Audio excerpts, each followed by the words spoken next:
Sebuah survei opini publik Israel terbaru menemukan hanya 32% rakyat Israel melihat Perdana Menteri Israel Benjamin Netanyahu sosok yang paling cocok untuk memimpin pemerintahan. Surat kabar Israel Ma'arif menyatakan 32% dari responden berpendapat Netanyahu paling cocok untuk kepemimpinan. Sementara 47% mengatakan anggota kabinet perang Benny Gantz lebih cocok untuk posisi Perdana Menteri. Survei terbaru yang dilakukan Lazar Institute pada sampel acak 515 warga Israel itu mengungkapkan, jika pemilihan dilakukan pada hari itu, partai sayap kanan Netanyahu, Likud, akan kehilangan separuh dari 32 kursi saat ini di Knesset parlemen negara itu.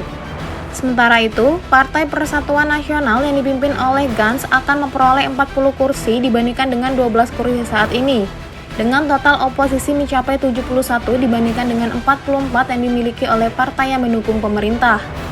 Surat kabar tersebut menjelaskan, hasil survei menunjukkan peningkatan kursi Partai Persatuan Nasional sebanyak 4 kursi parlemen dibandingkan dengan hasil survei minggu lalu. Untuk membentuk pemerintahan di Israel diperlukan dukungan minimal 61 anggota Knesset.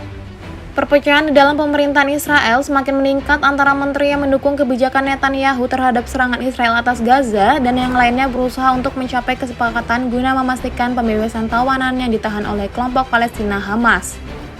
Sejak serangan lintas batas oleh kelompok Palestina Hamas pada 7 Oktober yang diklaim menewaskan sekitar 1.200 orang, serangan Israel ke Gaza telah menewaskan lebih dari 28.600 orang dan menyebabkan kehancuran besar dan kekurangan bahan pokok.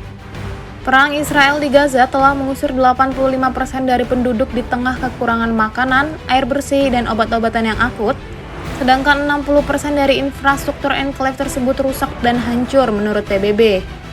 Israel dituduh Afrika Selatan dan banyak negara telah melakukan genosida dan diadukan ke Mahkamah Internasional, yang dalam putusan interim Januari ini memerintahkan Tel Aviv menghentikan tindakan genosida dan mengambil langkah-langkah untuk menjamin bantuan kemanusiaan disediakan untuk warga sipil di Gaza.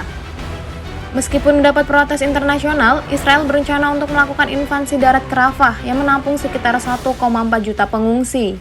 Netanyahu mengatakan, kami akan bertarung hingga kemenangan total dan ini termasuk tindakan kuat di Rafah. Download Tribun X sekarang. Menghadirkan lokal menjadi Indonesia.